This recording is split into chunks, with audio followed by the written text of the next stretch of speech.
শুভ সকাল বন্ধুরা, কেমন আছো তোমরা? আশা করি তোমরা সবাই অনেক ভালো আছো, সুস্থ আছো। আমরাও ভালো আছি। চলে আসলাম আর একটা নতুন ভিডিও নিয়ে। তো এই যে সকাল সকালে কিন্তু আমি রেডি হয়ে গেছি। এই যে দেখতেই পাচ্ছ, আমি কিন্তু সকাল সকালে রেডি হয়ে নিয়েছি। এখন যাব একটু বাজারে, যেহেতু আজকে রবিবার। ভাবলাম যে আজকে নিজে হাতে বাজার করে সবাইকে রান্নাবান্না করে খাওয়াবো। তো দেখি বাজার থেকে কি আনবো না আনবো এখন পর্যন্ত ঠিক হয়নি। বাজারে গিয়ে তারপরে যা যা পছন্দ হবে তাই তাই এনে আমি আজকে রান্না করে সবাইকে খাওয়াবো। তো ভিডিওটা তোমরা দেখতে থাকো, আশা করি তোমাদের ভালো লাগবে। তো চলো বাজারে যাওয়া যাক। রেশন কার্ডও নিয়ে নিয়েছি, ভাবলাম যে রেশনের চালগুলো নিয়ে আসব।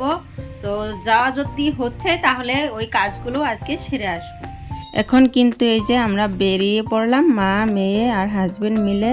মেয়েকে কিন্তু নিয়ে যাব না, মেয়েকে ওর মাসির কাছে রেখে যাব, মানে আমার মার বাড়িতে রেখে যাব। যেহেতু বাজার করার জন্য যাচ্ছি, ওকে নিয়ে যদি যাই তাহলে হাঁটাহাঁটি করতে অনেকটাই কষ্ট হবে।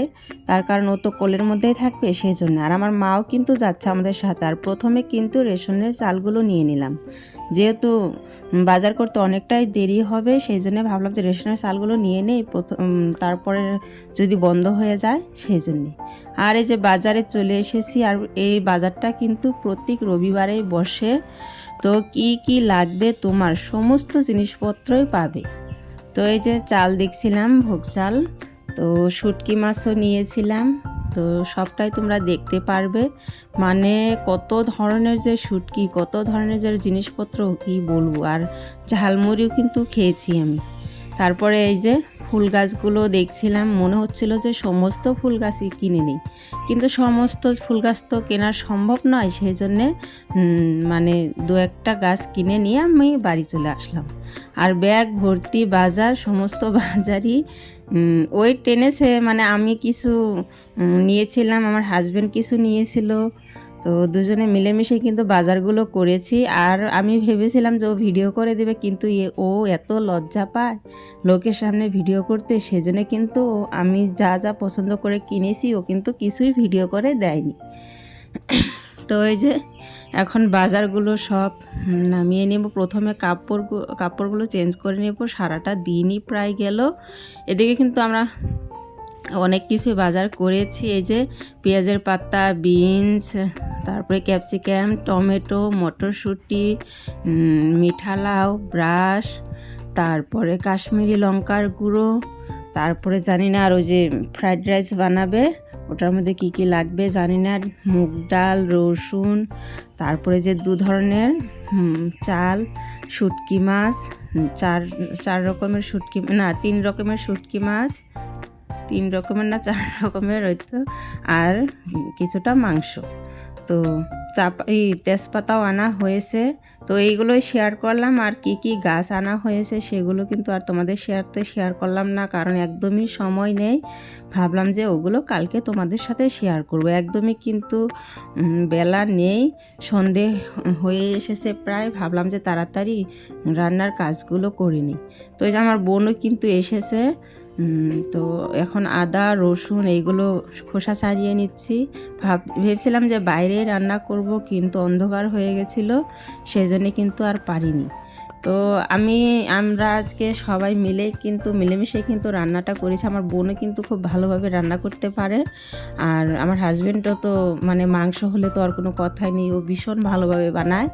তো এখন আমি জিনিসপত্রগুলো গুছিয়ে নিচ্ছি ঘরের মধ্যে, মানে এলোমেলো হয়ে আছে। আর আমার মেয়ে একদম এটা নিয়ে ওখানে রাখছে, ওটা নিয়ে ওখানে রাখছে, এরকম করছে, ভীষণই দুষ্টুমি করছে। আর আমার বোন কিন্তু মাংসগুলো ধুয়ে নিল। বেশি মাংস আনা হয়নি, এই তো 500-র মতো মাংস আনা হয়েছে। তো যাই হোক, যতটা এনেছে বাচ্চারা ভালো মতনই আর কি খেতে পারবে। তো যাওয়ার সময় কিন্তু আমি কাপড় চোপড় ধুয়ে রেখে গিয়েছিলাম, সমস্ত কাপড়ই কিন্তু শুকিয়ে গেছে, এখন তুলে নিচ্ছি। আর গেটটাও লাগিয়ে দিব, মানে এত কুত্তা ঘোরাঘুরি করে কি বলবো তোমাদেরকে। তো এখন মেয়েকেও ঠান্ডার কাপড় পরিয়ে দিছি, মেয়ের তো ঠান্ডা লেগে গেছে, সেই জন্য ভাবলাম ওর যত্নটা আগে করি, তারপর বাদবাকি কাজগুলো করা যাবে। তো একটু কাশি হচ্ছিল মেয়ের, ওকে ওষুধও খাওয়াবো। আর আমার হাজব্যান্ড এই যে গাজর বিনস এগুলো কেটে নিচ্ছে।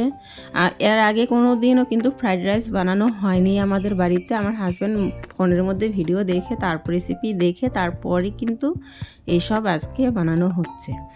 তো ওরা দুজনে কি বললাম যে তোরা দুজন কাজ করতে থাক, তাহলে আমি বাদবাকি কাজগুলো করি, তোরা কাটাকুটির কাজগুলো করে নিই। তো এই যে এখন মেয়েকে জুতো টুতো পরিয়ে দিচ্ছি আর ওষুধ খাওয়াবো। ওষুধ না খাওয়ালে তো হবে না, কাজ তো সারা জীবনই করতে হবে, কিন্তু বাচ্চাদের যত্নটা তো আগে, তাই না? খাই না খাই বাচ্চাদের যত্ন এইসবই কিন্তু আমাদেরকে মা বাবাদেরকে আগে করতে হয়। তো এই যে গাজরগুলো কুচি করে নিচ্ছে, আর আমার হাজব্যান্ড তো কাটতেই পারছিল না ছুরি দিয়ে, মানে কিভাবে কাটবে না কাটবে বুঝতেই পারছিল না। আমার বোনকে দিয়ে দিল, আমি বললাম যে তুমি বিনসগুলো কেটে নাও, ও গাজরগুলো বটি দিয়ে কেটে নিক, ওদিকে বিনস তারপরে মটরশুঁটি এসব কেটে নাও। আর আমি কিন্তু এদিকে এই যে মিক্সারে আদা রসুন কাঁচা লঙ্কা এইসব দিয়ে একটু দিয়ে বেটে নিয়ে আসবো মিশিয়েই। তো ধুয়ে ভালো করে দিয়ে দিচ্ছি, ওদিকে ওইসব ওরা করতে থাক, আমি এদিকে এইসব করতে থাকি। যদি কারেন্ট না থাকে তাহলে ভীষণই অসুবিধা হবে, তাই না? তো এই যে ক্যাপসিকাম তারপরে গাজর বিনস আর মটরশুঁটি আর এই যে মশলাটাও বাটা হয়ে গেছে। তো তিনজনে মানে একসাথে মিলেমিশে কাজগুলো করা হচ্ছে, সেই জন্য কিন্তু অনেকটাই তাড়াতাড়ি কাজগুলো গুছিয়ে নিতে পেরেছিলাম। যেহেতু আজকে প্রথমবার যে কোনো কাজ দেখবে প্রথমবার করলে কিন্তু কীরকম যেন লাগে, মনে হচ্ছে অনেকটা দেরি হচ্ছে, মনে হয় কি কি করব না করব বোঝা যায় না। তো এই যে এখন চালটা সেদ্ধ বসাবো, ভাতটা। তো এর মধ্যে গোটা গরম মশলা তেজপাতা দিয়ে এখন এই যে চালটা কিন্তু আমরা ভিজিয়ে রেখেছিলাম, ধরো 1 ঘন্টার মতন ভিজিয়ে রাখা হয়েছিল, তারপর কিন্তু দিয়ে দেওয়া হলো। আর ওই সাইডে কিন্তু ভাতও বসানো হয়েছে। আর তেল দেওয়ার কথাটা একদমই মনে ছিল না, তারপর আবার আমি তেল দিয়ে দিলাম। যে আমার হাজব্যান্ড বললো যে তেল না দিলে একটার সাথে একটা লেগে যাবে। আর এদিকে কিন্তু ভাতও বসিয়েছি। আমাদের বাড়িতে যত যাই রান্না হোক না কেন ভাতটা সবারই লাগবে, ভাতটা সবারই প্রিয়। মানে যত ভালো রান্নাই করো না কেন, যত দামি জায়গায় গিয়ে খেয়ে আসো না কেন, কিন্তু বাড়িতে এসে যদি আলু সেদ্ধ ভাত খায় তাও সবার ভীষণ ভালো লাগে। তো এই যে প্রথমে সবজিগুলো ভেজে নিচ্ছি, সব মিক্স করে ভেজে নিলাম। আর এই যে মাংসটা ধুয়ে আর এনে রাখা হয়েছে, সবজিটা ভাজা হলে মাংসটা ভেজে নেব। মানে উলটপালট হয়ে গেছে কাজগুলো, প্রথমে মাংসটা ভাজা দরকার ছিল, কিন্তু প্রথমে আমি সবজিটা ভেজে নিয়েছি, তারপর এই যে মাংসটা ভাজা হবে এখন। তো আমি বললাম যে মরিচ টরিচ এইসব আমি মাখবো না, যেহেতু মেয়েকে কোলে নিতে হচ্ছে বারবার, তাহলে তুই করে নি। আর ও কিন্তু রান্না করতে ভীষণই ভালোবাসে। আর মাংসটা এই যে প্রথমে কিন্তু সব মশলা মিশিয়ে নিয়ে তারপর কিন্তু ভেজে নেওয়া হচ্ছে ভালো করে। সবাই মিলে কিন্তু আজকে রান্না বান্নাটা করছি, জানি না কতটা ভালো হবে বলতে পারছি কিনা, কিন্তু মজা কিন্তু আমরা অনেক করছি, ভীষণ এনজয় করছি। রান্না হচ্ছে কিন্তু বান্না হচ্ছে না। রান্না হচ্ছে তার সাথে সাথে যে কাজগুলো যে করা হচ্ছে ওগুলো তো বান্না, তাই না? রান্নাও করা হচ্ছে বান্নাও করা হচ্ছে, মানে রান্না করার সময় রান্না তো হচ্ছে, তারপর যে গোছ গাছ পরিষ্কার করা ওইসব কিন্তু বান্না। আমার কাছ থেকে তোমরা কিন্তু শিখে নিও। তিনজন মিলে অনেক কথা হচ্ছিল, অনেক হাসাহাসি হচ্ছিল। তো এই যে মাংসটা ভাজা হয়ে গেল, তিনজনেই মানে খুন্তি দিয়ে নাড়ানাড়ি করছিলাম। তো ওদিকে বললাম যে তুই মাংস, আমার হাজব্যান্ড বললো যে মাংসগুলো একটু মানে ছোট ছোট করে দাও, ভাজা হয়ে গেছে। তো যেভাবে আর কি ও ভিডিওটা দেখেছে সেইভাবেই করার চেষ্টা করছে। বললাম যে ঠিক আছে, তাহলে তুমি যেভাবে খেতে চাও সেইভাবেই হবে। এদিকে আমি অল্প একটু মাংস রেখে দিয়েছিলাম, মানে আমাদের সাধারণ পরিবারে যা হয় আর কি, 500 মাংসর থেকে অল্প একটু ফ্রাইড রাইসে দেওয়া হবে, আর কিছুটা 2-3টে আলু দিয়ে রান্না করা হবে।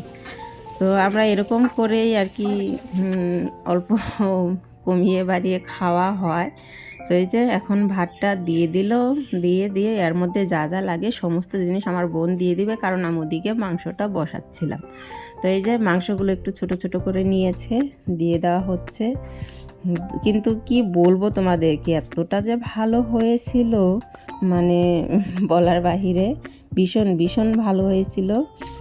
তো এই যে এখন আমি একটু নাড়াচাড়া করে নিচ্ছি, ভালো করে মিশিয়ে নিচ্ছি। আমার বোন বললো যে দে তুই মিশিয়ে দে। বললাম যে ঠিক আছে।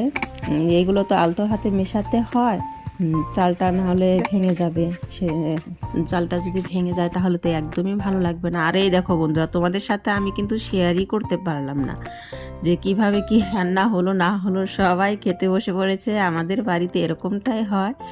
যদি মানে একটু খেয়ে দেখেছে ভালো লেগেছে, তো সবাই বসে পড়েছে খাওয়ার জন্য। তো কিভাবে কি রান্না হলো মানে কিচ্ছু তোমাদের সাথে শেয়ার করতে পারলাম না, আমি নিজেই বলে দিচ্ছি। ভাত হয়েছিল, মাংস হয়েছিল, আর এই যে ফ্রাইড রাইস হয়েছিল। আর এখন আমরা সবাই মিলে গল্প করছিলাম, মানে কি দিয়ে কি করা যায়। ও মানে একটা বিজনেস করার কথা ভাবছে, তো সেই জন্যে তো ওগুলোই আর কি আলোচনা করা হচ্ছিল। তো এই রবিবারের ব্লগটা তোমাদের কীরকম লাগলো অবশ্যই কিন্তু কমেন্টে জানিও, আর ভালো লাগলে কিন্তু একটা সাবস্ক্রাইব করে দিও।